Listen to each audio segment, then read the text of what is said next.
Welcome to the Counselling Tutor podcast, the must-listen-to podcast for students of counselling and psychotherapy. Here are your hosts, Rory Lees-Oakes and Ken Kelly. Hello and welcome to the Counselling Tutor podcast with me, Rory Lees-Oakes. And on a beautiful sunny day in Mosley, I have my partner in therapy in an equally sunny place, hopefully, Mr. Ken Kelly. How are you doing, Ken? I'm doing exceptionally well. Thank you very much for asking, Rory. And I'm looking out of my window, and yes, I too see the blueness of the sky.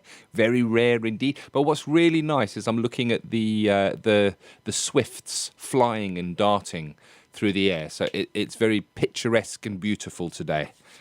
Sounds great. Sounds idyllic. The summer always brings great hope, I think. It's a lovely day out of the studio window here, Ken. It is, and it's interesting as well to see if you see that within your counselling placement. I certainly notice that there's kind of ebbs and flows according to the seasons and how people present, and it's just interesting. I think that's a good master's study out there somewhere. So if anyone's listening to this and has either access to such research, please share it, because I'd love to have a look at that. But we've got a great episode for you today. So this is episode 16 of the Counselling Tutor podcast. We're going to be kicking off speaking about self-care, and we'll get to that in a moment. We've got a very good reason why we're going to cover that, and we'll give you the reason for that in a moment. I know, Rory, you are really bringing us something good and interesting, the meat and potatoes today of Gestalt therapy, a great overview, so you definitely want to be tuning in for that one. Within skills, it's going to be the last skills session of this season. Oh. And we're going to be looking at honing skills. It's going to be kind of an overview of, we've covered so many different topics in the skills with Ken section. We're going to be looking at, okay, so how can we hone our skills? How can we practice our skills? How can we improve our skills now that we have all of that knowledge? And then to end off, we've got a great topic that we're going to be covering, and that is how we change when we're doing our counselling training, how we change as people and how that affects the relationships and our relationship with the people around us, and I guess the way that they see us as well. So lots to get in today. But we start off with self-care. And why do we speak about self-care at this time, Rory? Well, I think if you're a student or even if you're a qualified practitioner, you might be thinking of taking a little bit of downtime, holidays, and it's really important that in a profession such as ours, where you're giving so much of self, that you exercise self-care. And in fact, it's an ethical imperative. If you look at the BACP ethical framework, it tells you that self-care is actually a ethical consideration. And we do it because we need to look after ourselves. We need to offer ourselves the same kind of care we offer to our clients. And I'm reminded, Ken, of a famous quote by Rogers, who famously said, I'm paraphrasing here. I'm not really good at offering self-care to myself, but recently I've become better at it. And I think he was 82 when he when he told us this. Yeah. So it was a bit of a late convert to self-care. But what kind of self-care do you get up to, Ken? One of the bits of self-care that I'm going to be covering is the fact that we're going to be taking a break from the podcast. So this episode is going to be the last in what we're going to call season 1, and we're certainly going to be picking up in season 2 when we come back from the UK summer break and we go into the new UK academic year. So that's going to be kind of our downtime, and the reason for that is, as therapists, we bring a lot into the sessions, I guess. We're fully 100% present. We need to be for psychological contact to be possible. Counselling, psychotherapy, being there with somebody as they're bringing their pain, their suffering, the darkness of their life, is not something you can phone in. You've got to be 100% there and 100% present. And I guess when we start noticing that we're less able to do that, it's a time to consider how we might look to care for self. So for myself, to answer your question, Rory, what do I do? I kind of crash and just get away from it all. I close down everything. I close down my email, social media. I don't engage with the outside world. I allow my answering machine to answer my phone for me. And I really do cut off and completely disengage, because I can find myself saying, oh, I'm going to take a bit of a break. But if I'm not going away, it's very easy for me to say, oh, let me just check my emails. Before I know it, 3 hours have gone and I found myself engaging and working again. Yeah, absolutely, Ken. And I have a saying that I'm going off the grid. And I do exactly the same. I just switch all my emails off. I deliberately leave my phone at home if I go out, and just give myself a time away from everything. And I usually go and visit a few tea rooms, to be honest. I do a tour of tea rooms. I'm surprised that you should link tea with self-care, Rory. It's amazing, isn't it? Yeah, maybe I should see a therapist, Ken. So I get that, and I know you do that, and I know that you enjoy walking, and I know you enjoy getting back to nature. I guess similarly here, I try and go away from time to time, even if it's small breaks. But I guess if we're debating this topic, what are the signs? So you've got that maybe not being able to fully engage. There's a sign. But what are the consequences maybe of not taking that self-care? And yes, consequences to us, but we, as counsellors, as therapists, I guess we look to our clients as well. We're there for them. How can it impact on them? And burnout is very real and is absolutely devastating for self and for your practice, because burnout basically takes you to a place where you almost feel that you can't cope anymore. Absolutely, Ken. And the other thing with burnout, it can be very hard to come back from it. Once you're burnt out, it can take a lot of self-reconstruction to get you back in a place where you can re-engage. So it's a lot easier to try and address it before you come to that stage. It's a bit like your teeth. You know, if you look after them, they're gonna look after you, and it's the same with yourself. If you look after your own emotional health, it'll look after you. But if you leave it too long and you get unwell or you get burnt out, then it can take an awful lot of recovery to come back to a place where you're just okay with yourself.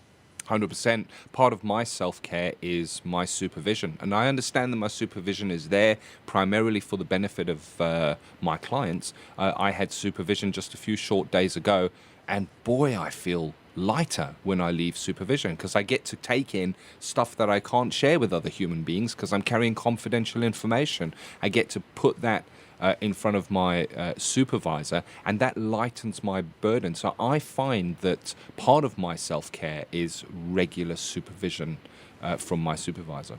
Absolutely, Ken. And you just cannot underestimate that. And it doesn't always have to be about clients either. Sometimes it's okay to speak about self in supervision. Your supervisor may say, maybe you need to seek your own therapy on a few things. But I would talk about self-care, and I would expect my supervisor, and as a supervisor myself, to speak about self-care in terms of the general comings and goings of having supervision. You know, how you're looking after yourself, what's your client load, you know, how you're using your downtime, because all that's part of that kind of managerial arm of supervision. 100%. And I know that a good supervisor will also be pointing out and asking you about your downtime and saying, hey, how are you taking a break, and what are you doing for yourself? We need to be there for ourselves before we can be there for our clients, and that is so important. We need to be able to monitor that, and of course supervision is a way of doing that. Maybe another way, I know many of my colleagues find that journaling is a way for them to kind of process, and it's in essence a way of self-care, because they're able to get maybe the jumble or the weight of what they're carrying inside out. They have what am I looking for? I'm looking for a word here, a mechanism, a way to kind of get that out of self, as opposed to it just going round and round. So maybe journaling. But I guess it's going to be different for all people. Maybe it's watching a good film and just shutting off. Maybe it's about taking days away from your practice and keeping them as keeping the boundaries in place. I guess self-care maybe is about boundaries, having boundaries. Always. Self-care is always about having boundaries. And I can remember many years ago, a learner saying to me, Are you a counsellor all the time? And I said, no. I said, I've got many other facets to me. Here you see me as a counsellor and a tutor of counsellors.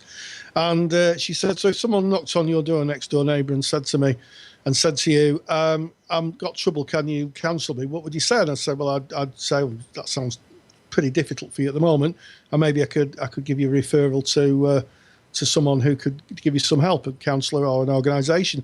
And she said, oh, that's terrible, Rory. She said, you're a terrible person. I remember this. Terrible person, she said. If I've got a friend who lives next door as a counsellor, and she listens to everybody. And then she paused, and without a hint of irony, Ken, she said, mind you, she's had a few nervous breakdowns. And there lies the story. If you're there for everybody all the time, you're just going to get absolutely wasted. And that's not a good place. 100%. So as we come to the end of Series 1 of the Counselling Tutor podcast, and we take our break and we take our respite, I guess, from having to prepare each week and really be mindful of the material, because we're 100% there for you. So we're always thinking and mulling things over in our mind. Maybe it's a time for you to consider your self-care at this time as we go into what is the British summertime, where the academic year ends, and traditionally many families do take a break. And in that, of course, being mindful of how we navigate that with our clients, how we give them sufficient notice that we are going to be taking a break, because we are recognised that we can't be there 365 days a year. We do need to take that rest for that self-care, but we also need to be mindful of how we handle that with our clients. Absolutely, Ken. And again, that's one for supervision. I would discuss that in supervision as I came to the end of the year. And my supervisor would expect me to discuss it and work out, where my clients are. Have they got the appropriate support systems in place should they come into crisis? And all that mapping of support for your client should be done well in advance of going on holiday. I think we say it's about a 1 week's notice for every month you work with the client. So if you work with the client 6 months, you should really be giving the client 6 weeks notice or more if you've got a client who you think is going to need some support while you're away. And it's okay, and I'm always saying this to people, it's okay to be away. It's okay to be away from your practice. It's okay to go on holiday and have a bucket and spade or whatever you do, because that's part of your own self-care. And of course, if you want to delve deeper into endings, because it is, even if you are kind of just taking a break, it's a kind of ending that you're having with your client. You go to episode 10 of the Counselling Tutor podcast, and there's a whole section where we look at endings and the different kinds of endings and the different ways that we might kind of introduce that to our clients. So that's an ending from us, I guess, of this first episode. What is it? Season. It's a season, isn't it, Rory? Season, isn't it? Yeah. Yeah, and we'd be interested to hear your feedback of what you thought of season 1. Maybe some suggestions of what you'd like to see more of in season 2. And of course, you can do that by visiting our Facebook page, which is really easy to find. You just go to Facebook and put in Counselling Tutor in the top search bar, and we're right at the top. It's a closed group, so you just knock on the door and you come on inside. If you're already a member, we welcome you to kind of make your suggestions on how you found season 1 and what you'd like to see more of in season 2. But of course, it's on with today. And today, Rory, in theory, with Rory, is going to be looking at an overview of Gestalt. I'm really excited about this one, Rory. Well, yeah, it's... I'm not a Gestalt therapist or a Gestaltist, as they refer them to themselves as, Gestaltists. But keep listening, because I found something really interesting. I found a connection between Gestalt psychotherapy and the song by Kate Bush called Cloudbusting. More of that in Theory with Rory, as well as me discussing the tenets of Gestalt. Counselling Theory with Rory Lees-Oakes. So, in this week's Theory with Rory, we're going to have a look at Gestalt psychotherapist and the ideas around Gestalt. So, first of all, I'd like to kind of talk about what Gestalt means. And here we are in the first little bit of a paradox about the therapy. Gestalt is a German word, and it has no direct translation. So, the best we can get is a completion, a connection, a circle maybe. But it does give us a clue to what the therapy is about, and it's about connecting with ourselves both emotionally and physically. So let's keep that in mind as we move through the world of Gestalt psychotherapy. So it was developed by Fritz and Laura Perls. Fritz Perls was born in 1893 and he died in 1970. And his wife Laura Perls was born in 1905 and she died in 1990. And here's the thing, they both developed the therapy, but Laura Perls gets very little mention. And as we'll see, as we go through this little bit of a presentation, you'll discover she had quite a big input into the world of Gestalt. So Gestalt psychotherapy isn't just about kind of talking about your experiences. It's about confronting them. And anybody who's seen Fritz Perls in the Gloria film that was made by Schulstrom, who directed it, it was called Three Approaches to Psychotherapy, and it's on YouTube, will note that Fritz Perls was very, very confrontational to Gloria. And in fact, anybody who watches it thinks he was just a bit bullying. But actually, what he was trying to do was get Gloria to confront things that were going through her mind, and also the way she sort of presented herself to the world. So a big part of Gestalt psychotherapy is about confronting, and Fritz Perls gives us a real clue in that film. He says any movement into the past or into the future is an escape from reality. So when a client talks about going into the past, talks about what's happened in the past or what might happen in the future, a Gestalt psychotherapist may very well challenge that as a defence or an avoidance mechanism, because the past is gone and the future, of course, is yet to be lived. So it's real here and now work, which really gives a little insight into its very close relative in the world of counselling and psychotherapy. That's person-centred therapy. So it's about the here and now, but where Gestalt moves away from person-centred therapy is Gestalt is a holistic view of the human body. So it's not just how we feel, it's how we exhibit them. And it's here that I'll share a little story from my early training years. When I first did my introduction to counselling skills many, many years ago, I had a tutor who was a Gestaltist. And first of all, that's the term that Gestalt psychotherapists give to themselves. They're called Gestaltists, they practice Gestalt. And she shared a story of a female client she was working with, who every time she talked about her partner, the client would kick her leg. And my tutor said, I've noticed that every time you talk about your partner, you kick your leg.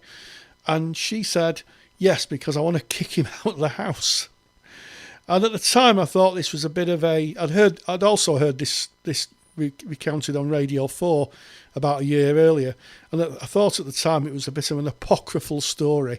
In other words, a story told that wasn't true to make a point. So imagine my surprise a few years later, about 4 years later, when I was a practicing therapist as a student, and I observed a woman talking about a partner, and she was doing the same thing. So I said to her, I noticed when you talk about your partner, you kick your leg. And she too wanted to kick her partner out of the house. And if I remember, a few other places she wanted to kick him, which probably we won't go into in a family podcast. So it's about observing people's physical behaviour. So it's an interesting therapy, and we'll talk about a little bit more about how Gestalt therapists kind of observe the human condition and how they work with it.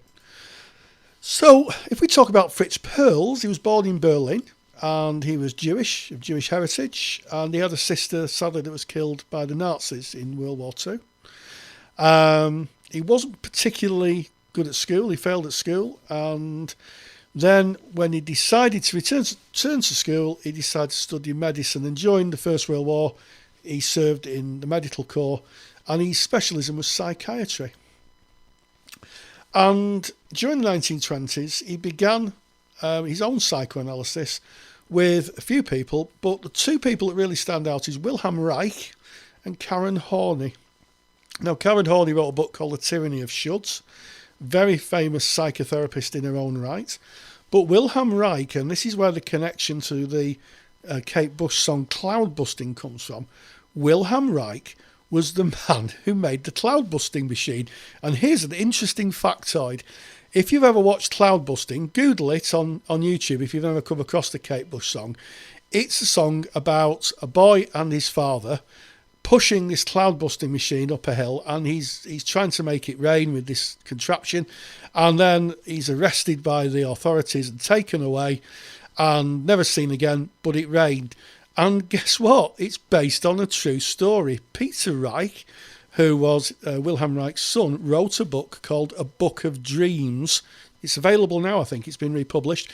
And hey, guess what? That is what Kate Bush based the song on. And in fact, Wilhelm Reich ended up being arrested by the authorities, locked up, and he spent the rest of his life in prison. And the charge was that he was selling cloudbuster machines that didn't work and a few other cures that weren't medically proven. And if you're interested in the conspiracy theory about Wilhelm Reich, if you just type in cloudbusting and conspiracy theory into Google, you'll be entertained for a good few days, I can assure you. So there's a little bit of historic context. Wilhelm Reich, he invented the cloud busting machine. But interestingly enough, if we go back to Fitzgerald, he was pretty much unimpressed, I think, with the work of psychoanalysis, and I kind of guess that's what spurred him on to find his own therapy. Laura Pearls was a very talented woman. She was a pianist, constant pianist, and she obtained a doctor. She obtained a doctorship in Gestalt.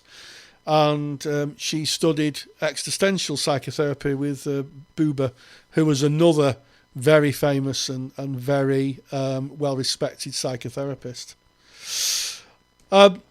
They married, and not long after their marriage, they had to leave Germany because of the Nazis and, of course, the persecution of the Jews.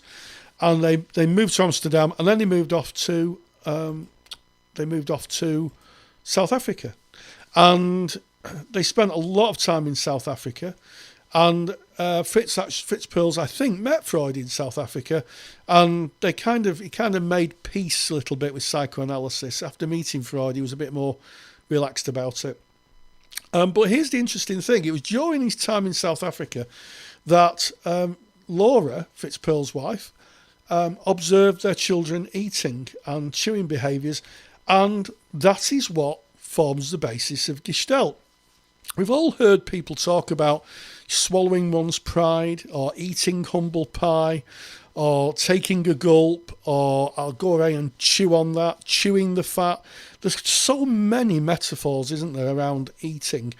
Biting off more than one can chew is another quite famous metaphor. But basically, what it's referring to is something called mental metabolism.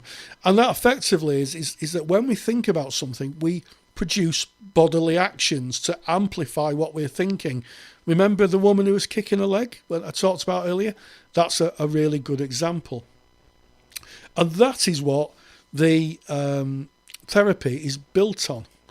And they left South Africa because of the apartheid regime, and they moved to New York City, and they conducted workshops, and he eventually, I think, left America, and I think he ended up in Canada, where he died. He died in 1970. There's a story, I'm not sure how true it is, that he was conducting a workshop, became ill, and he died of a heart attack. But he wasn't so keen on America at the end of his time. What else can we talk about? The context is interesting. If you think of the kind of connections that Gestalt psychotherapy makes with other therapies and other events in history, that too is interesting. So it takes a lot from Freud's psychoanalysis. It takes a lot from field theory, which is Kurt Lewin, who will do a podcast on at some point, field theory, and that's effectively about force and counterforce in personality change. The workshops that they undertook. Wilhelm Reich's focus on body awareness. So one of the key things about Wilhelm Reich before he was locked up, was working on was being aware of body processes. World War II was really something that sparked a discussion and a set of thinking within Gestalt, and also kind of the rebellion and existential philosophy. So existential philosophy, without going too deeply into it, is a kind of counter-culture. It was at the time a counter idea of human existence from that was traditional, which was of course the church or people's temples, whatever faith position, there was a god at the end of it, whereas existentialism sees us between two voids, interestingly enough. And it's the integration, so it's about how people feel and about the encounter with people. So when we talk of the encounter, Gestalt psychotherapies tend to be quite challenging. And I had a piece of Gestalt therapy with my good friend Karen Burke. It was a demonstration at a training course. And what was really interesting is that, unlike a person-centered therapist who goes for the emotion, Karen was really interested about my physical reaction to things I was talking about in my life. So she'd say, I see you gulping, I see you patting your hand. And that's where Gestalt psychotherapy kind of moves past person-centered therapy. They both share the same root, phenomenology, the idea that we are people who live and form ourselves by experience. Where Gestalt changes is Gestalt moves past just working with the feelings and actually into the encounter, observation and challenge of someone's bodily reactions to an event or something they're talking about. So, Karen was quite, I won't say forceful, but very direct in saying, I noticed that you move your hand, I noticed you do this, I noticed you do that. And it was about trying to connect me to my body processes. There's a lot of connection between Gestalt and a few other therapies. Self-actualization is a component of it, and also our experiences can activate our own self-actualization. Self-regulation is quite big in Gestalt, and they talk about equilibriums, disturbing equilibriums, sensation or desire, taking actions and return to equilibrium. So I'll explain what an equilibrium is. If you think of a pendant clock moving, the pendant will move from side to side. An equilibrium really is when it comes to rest. In other words, it's not going left, it's not going right. It's about in a fixed state. An equilibrium is where something's completed, left and right and stop. So I'll give you an example of that, and the best way I can describe it is an equal state of equilibrium is you don't feel thirsty. Okay? So think about your day-to-day kind of life. You don't feel thirsty. Then all of a sudden, you think, I could just do with a drink of water. So this is a Gestalt forming. It's a pattern that needs a completion. So the first part is, I'm not really thirsty. Then maybe half an hour later, I really feel thirsty. I'll go and get a glass of water. So we're moving through into an action stage. I'll do something about it. I take the action, I drink the water, and then I go back to a state of equilibrium where I feel that I don't need a drink. So that cycle of not wanting a drink, needing a drink, having a drink, finding a drink and drinking a drink is a Gestalt. It's a completion. It's sometimes referred to scientifically as homeostasis, which just means a completion of things. The goal of therapy is to become aware of the entire self. So this is quite interesting. Unlike person-centered therapy, which works on the edge of awareness, becoming aware of our emotions, introjected values and conditions of worth, Gestalt psychotherapy is interested in our whole body process. So it's being aware of how we react to certain situations, how we feel in certain situations. And a Gestaltist, I guess, and there isn't one here to ask, but I guess would tell us that brings us awareness and it enhances it. So if I'm talking about something and I notice that I feel my throat's drying, what's that about? Is that about some kind of fear? And And sometimes we talk about swallowing our emotions. It's very well known in the world of eating disorders that bulimia is about swallowing your emotions. You're literally swallowing them and then throwing them up again. And that is very much a Gestalt idea. And actually, in my experience, quite true. The therapist's role is to help clients become aware of their needs, sensations and desires. And what I would say is this is done by direct confronting. And, what I would say is anybody who's watched the Fritz Perls video, I think a lot of modern Gestalt psychotherapists, and certainly Karen Burke said that actually they don't work as, quite frankly, as brutally as Perls. They do it in a more kind of considered way. But nevertheless, they confront and say, well, hang on, this is this behaviour. One of the things, and maybe we'll put a video up of me and Karen talking about Gestalt psychotherapy from our YouTube channel, but she stops people who say but, sorry. So if someone says, I'd love to go on holiday, but Gestaltists would say the first part of that discussion before the word but's actually not worth anything, because it's just a kind of preamble that has no awareness to it.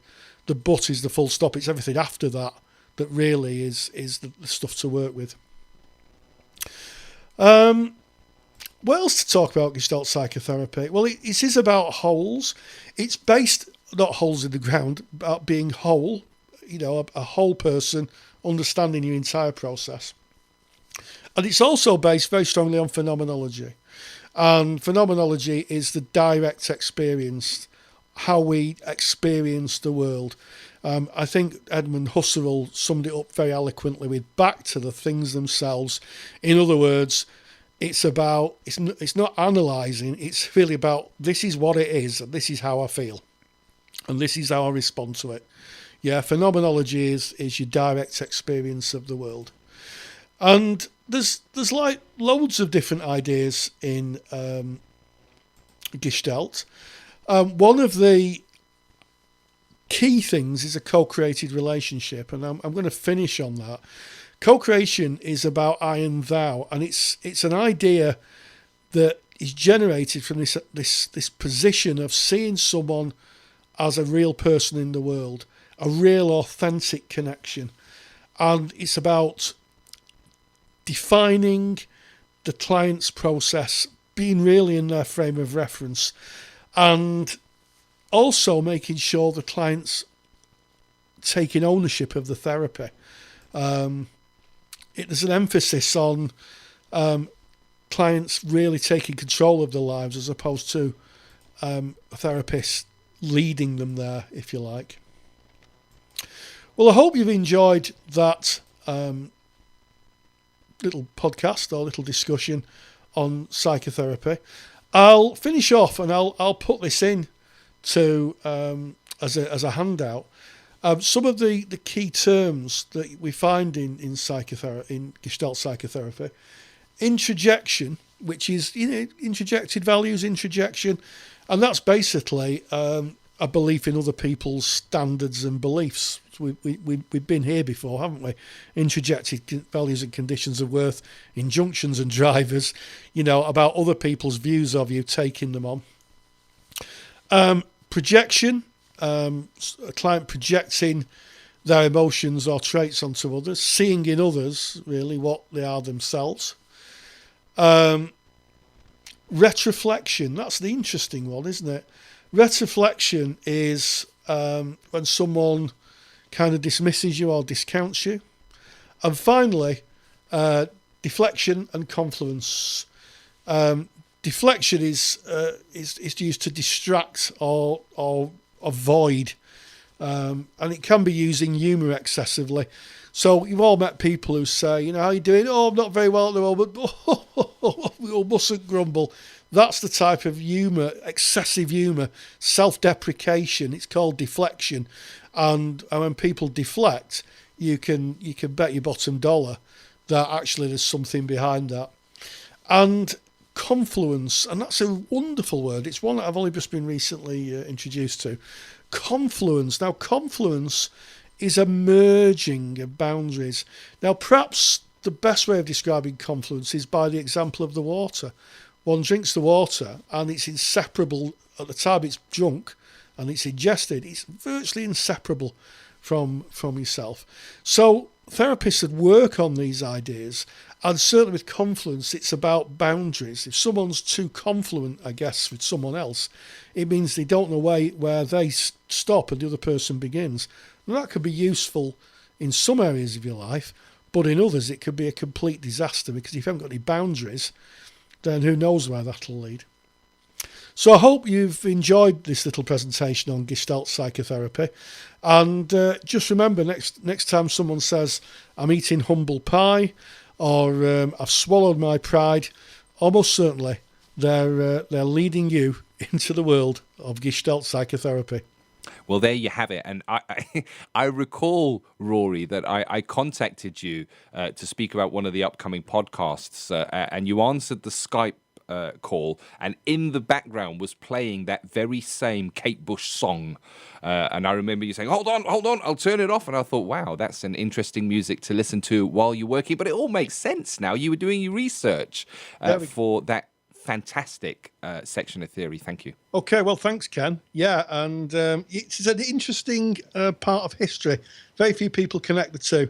And if you're really into that and looking at the history, there's a great book called The Book of Dreams by Peter Reich, who, of course, was Wilhelm Reich's son. So Google that. I think it's not been published for a few years, but they've just republished it, called The Book of Dreams. Really interesting, and it's a small world, isn't it? World of music, world of psychotherapy. So that moves us right on to skills with Ken. And today I'm going to be looking at honing of skills. So we've covered skills, various skills in previous podcasts. And of course, I invite you to go back and listen to those. They're all clearly labeled up. And you'll find that I've kind of maybe taken one aspect of skills in each one of those. But there comes a time where we bring those skills together, and that's in that therapy room. And how can we improve or hone or better our skills? What are the techniques that we can use? And hopefully you'll get something out of this week's session. Counselling Skills with Ken Kelly.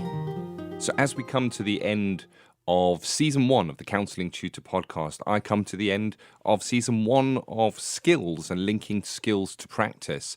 And today I just wanted to cover how we bring it all together. And I don't mean what order the skills should be in, because they're going to be in the order that is required by the client who is there present in front of you at the time. What I'm talking about here is, how can you hone your skills? How can you sharpen your skills? How can you practice your skills? How can you get a better understanding of how your skills work within your counseling relationship? And how can you understand what difference that makes in the journey of the client?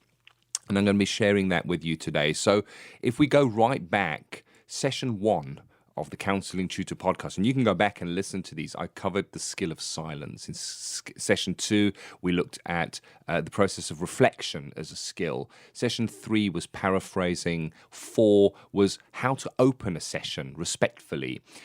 In week 5, it was idiosyncratic empathy. Episode 6 was looking at focusing. Episode 7 was looking at the skill of using appropriate open questions. In episode 8, we looked at the more advanced skill of immediacy. In episode 9, the skill of challenge. Episode 10 was looking at appropriate endings in counselling. And in week 11, we looked at how the 7 stages of process can actually be seen and be present within the counselling relationship, and how they link to the skills that we're using. Week 13 was metaphor and simile. And in week 14, we looked at the importance of rapport building and how we can use that as an advanced skill. In the last episode, episode 15, we had a look at making appropriate referrals. You're there, you're with the client, you're practicing your skills, and you recognize the need to make that appropriate referral. And today, again, it's about putting it all together, sharpening it, and making it the best it can be. Now, Carl Rogers said that the greatest learning that you can get from skills is from listening back to them. And he speaks about how he and his students would gather around the recording equipment and listen back to the skills, the recorded sessions, and look for the moments where either something didn't work and talk about why didn't that work, or for moments when something really magical happened, where there was that moment of movement where that client self-actualized and they'd look and they think, what is the magic ingredients? What is actually happening here? And he recognized that as the richest form of learning. And the same is said for today. And with the technology that is available, it is so easy to record your sessions. Simply go on eBay or an auction site and buy a second-hand recorder, pop it down while you're learning, while you're studying, while you're at college, while you're doing your simulated skill sessions, and record your sessions. Because what you can get from listening back to those recordings is the deepest of learning. The first benefit you're going to get is instantaneous, and it is that you can actually listen to your skills. So you may be doing, in your learning institution, you may be doing weekly skills sessions where you will do a simulated skills session with one of your peers. Record it every single week, and listen back and get to know yourself. Because here's the thing, your skills are only heard by your clients. You don't get to hear them yourself. And it's a sad day when the only time that you do actually get to hear your skills for the very first time is when those skills are being assessed. It doesn't give you an opportunity, a chance to have a think about your skills, have a think about what you might do better, see what's working and what is not working. The next benefit is you can ask your peers to listen to your skills. If you're working with somebody in a pair or in a triad, afterwards listen back to the skills. Talk about it. Get into a discussion, debate, ask them their views on it. And if you can get yourself a little group together at your college, at your university where you're studying counselling, if you can get a little group of peers together that do the same, you can learn from one another. And of course, always remember, even in a simulated skill session, just to contract with that client beforehand. But it is great learning that you will get from listening to your skills, your own skills, and from listening to your peers' skills. You'll pick up things that you might want to use and take into your own practice. But the big question here is, what is it that you listen to when you listen back to your skills? Well, I can tell you what you don't listen to. What is not important is what the client is bringing, so the material that the client is bringing. Of course it's important. It's important within the counselling relationship, but it's not that important when you're listening back, because that material has already been brought. What you're listening for is, how did you respond to that material? So you're listening less to what the client is bringing and more to how you are responding to that material. Now, this is important specifically if you find yourself working with peers and listening to one another's skills recordings. It's very easy to fall into the trap of starting to analyze and talk about the client and the material that they are bringing.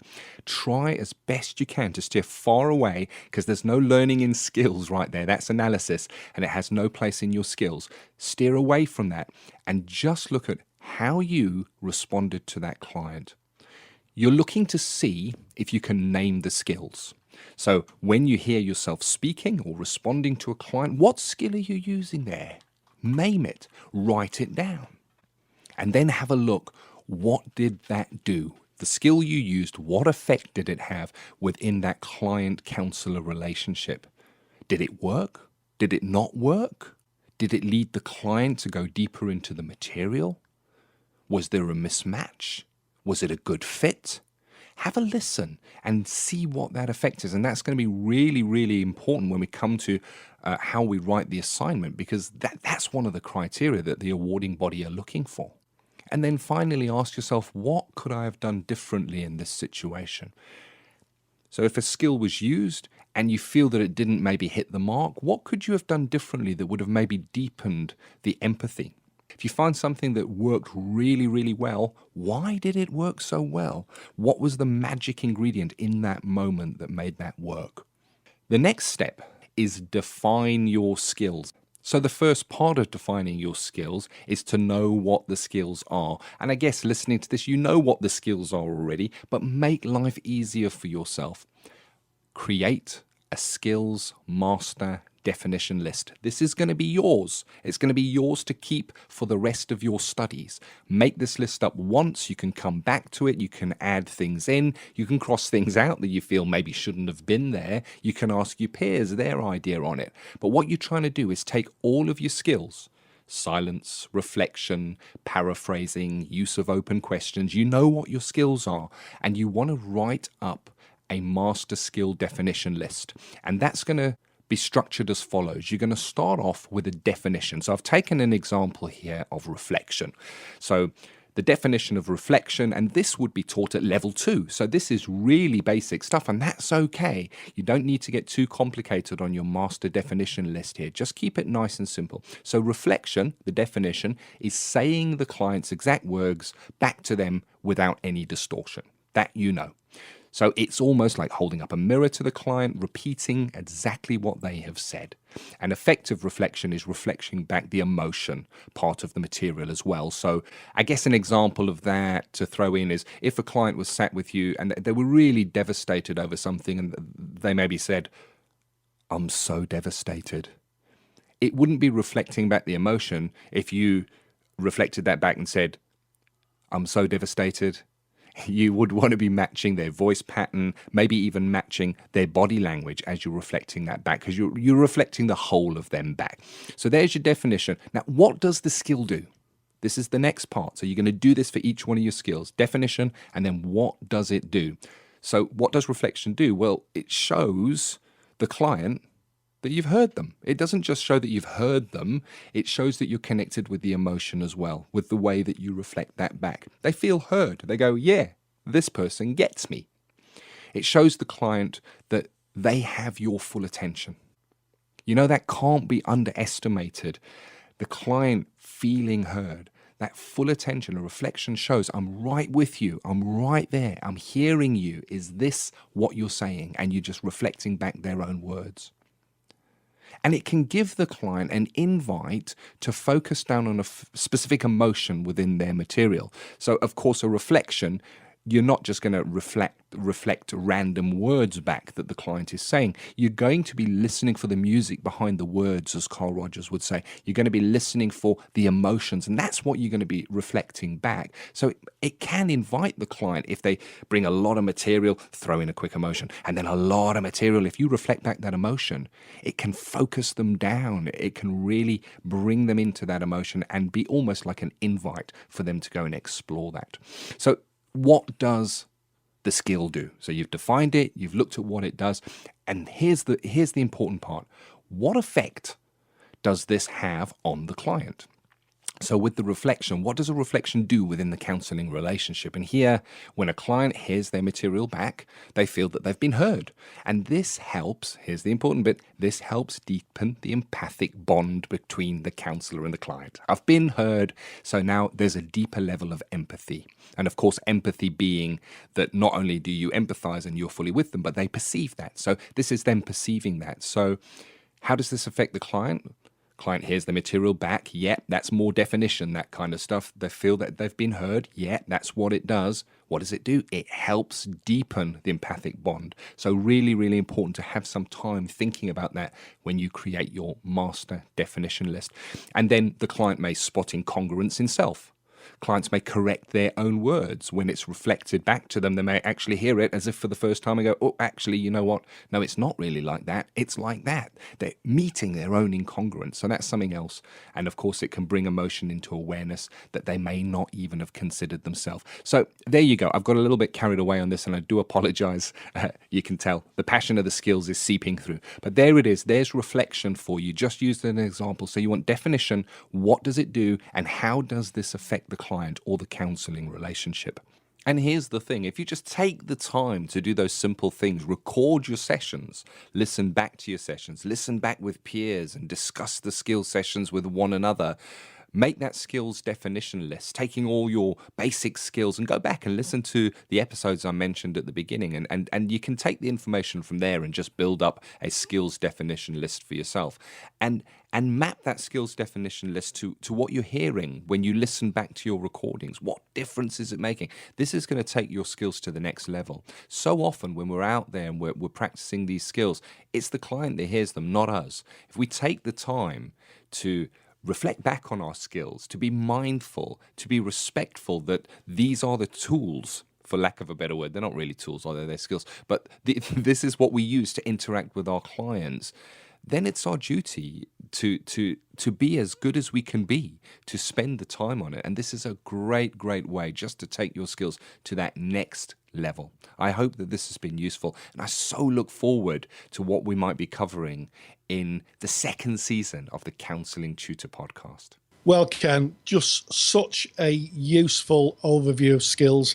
It's amazing. Kind of what struck me, Ken, listening to you delivering the skills over the season that we've just done was interesting enough, but to actually hear you talk about and hear you overview how we put them all together and how we get such great feedback from people like peers, maybe tutors, how clients react to our use of skills, just so important. It's a really good kind of wind up to that whole season that you've done on skills. Really great. Oh, thank you. And I'm glad that you got something out of that, Rory. And I certainly do hope that you listening to this got something out of that. And again, and I asked this as we came into Theory with Rory, just to put your comments on the Facebook group. We want to hear from you as we come to the end of this season 1 and we're planning for season 2. We'd like to do more of that you find interesting. The only way we're going to know is if you tell us. So please make those comments on the Facebook page. So we're moving on, and we're moving on to a really interesting section, which is Ask Ken and Rory, and it's something that we pulled out of the Facebook feed, which is really interesting, and I guess sometimes quite shocking for learners when they enter into training to become a counsellor. And it comes from Louise Prue, and I'm just going to précis what she wrote. She basically speaks about how we change and grow as individuals during our counselling training, and how that change can sometimes have quite dramatic impacts on our lives and on our relationships with the people around us. And I know, Rory, when I sat down for that very first lecture, you said something about a health warning. Tell us more. Yes, at the beginning of the diploma, I always say to people, that the course should come with a health warning, because part of counselling, I think, and certainly person-centred counselling training, is about what Husserl would have called the assign, the being of self, and Rogers called it the organismic self. And as people go through counselling training, they start to remove their own introjected values and conditions of worth and start trusting in their own experience. And this can be renegotiating relationships. So where a relationship isn't meeting a learner's needs, or it can be an ending of a relationship. And when I went to my diploma training, I think there's 17 of us, I seem to remember all those years ago, and I think that over half the people there left their partners because they were no longer wanting to work from an external locus of evaluation and conditions of worth. They were trusting more in their own experience, and they couldn't renegotiate that. So, yeah, it does happen. And I read that Facebook post, it just reminded me of all learners who say to me regularly in class as they come through into the second year, I can't see this friend anymore. We just don't have the same values. Part of it is becoming more educated, because obviously, you do a diploma, it is an entry-level degree, first year of a degree. But also I think it's about people really trusting their experience and saying, whoa, hang on a second. This is my view of the world, and this is how I am. And actually, you're telling me that I'm someone different, and that isn't true. And that is why it's so important to have process groups. So important, so that someone has something to check out within the process group. And how often do I hear people say in the process group, is this right? And they will talk about an event that's happened in their life and say, is this right that this is happening? Is this right? This person's saying it to me, and eventually the feedback might be, "Ooh, well, actually, no, it's not." So I would say to that person, "It's Louise. Congratulations, you're trusting in your own experience, and heck, there's nothing better in that. Yes, it needs to be checked in new and primary ways. Yes, we need to get a view sometimes, but if it's not right, if it's toxic, and that's such a powerful word." Then we don't want anything toxic in our lives. But yeah, I made some changes in my life, and I lost a lot of friends along the way. And I still see a few people, but we can no longer have the same friendship. Their values are different to mine, and that's fine, Oh, so true, and just reflected right back at you, Rory, by my experience. And here's the thing, it can be painful, because growth is painful. And there can be some decisions that we make as we grow and we learn to trust who we are as individuals, as it can take courage. And we're called upon as counsellors, as psychotherapists, to exercise that courage to make those changes when we see them. Because here's the thing, this is what we expect of our clients. We expect our clients to grow and to see. And when you've been in counselling long enough, you come to kind of see that there's a pattern, that the growth doesn't come without the pain. It's never easy. It's not like a client goes along and they go, "Oh, right, aha, now it all makes sense," and go away with a big smile on their face. It usually gets to the point where they go, "Oh, I need to change this then." And there's a courage in standing up to make that change. So when we see that, we're called upon to make that change. And for me, it was in my marriage. I basically needed to recontract within my own marriage and reset the boundaries. I'm so glad it did, because today it is rich and fulfilling for both of us. But it needed to be, because I was changing as a person. But also, it was in my job. I was in a job where I realized I couldn't do it anymore. And there was a day, and you may recall it, Rory, because I remember bringing it in. There was a day I walked in and I just said, "You know what? I cannot do this anymore." I didn't know what I was going to do. Looking back on it now, it doesn't seem like the most logical and planned thing to do, but I just knew I could play that part no longer. It was a part of great incongruence. And I was learning that wasn't working within my life. And it took immense courage. Wow. I do remember that, Ken, and I say at the time, and I'll say again, I do salute your courage. It was very courageous, and in fact, it's when we do those things we really find out what life's about. And you have a great saying, Ken, that the more that we head towards what we really want to do, the bigger the resistance is. And sometimes we've just got to push through it. We've got to suck it up, to use an army term. And if you really want the good life that Roger's talked about, then it's something that sometimes you've just got to work towards, and take the good and the bad times with it. But personally, like you, Ken, I renegotiated 2 relationships. I renegotiated the relationship with my wife, and also with our daughter, who'd been off to university, and she came back a different person, as university does. She'd been away for 3 years, and we're all jolly happy. And if we're not, then someone will know about it, and that's the greatest way to run a relationship, I think. This isn't right. What can we do about it? And it can be it can sometimes be difficult where you have lifetime friendships that you all of a sudden think, I'm not that kind of person anymore. And specifically around, I know for myself, there were certain friends who had certain views on the world which didn't meet, I guess, where I was growing and being more accepting of people. They seemed very judgmental of certain races or religions or whatever that may be, and I felt that I couldn't be quiet about it anymore. I had to be vocal and say no. And that's difficult, because in me saying no, they maybe didn't want to be around me anymore, and I guess that was their choice. And I still am grateful that I made those choices, because the people that surround me now are the people that I choose to spend my time with. But it's tough. It can be tough. And I guess the other side of this coin is also to be mindful that as we grow and as we get all this information, we're on a journey.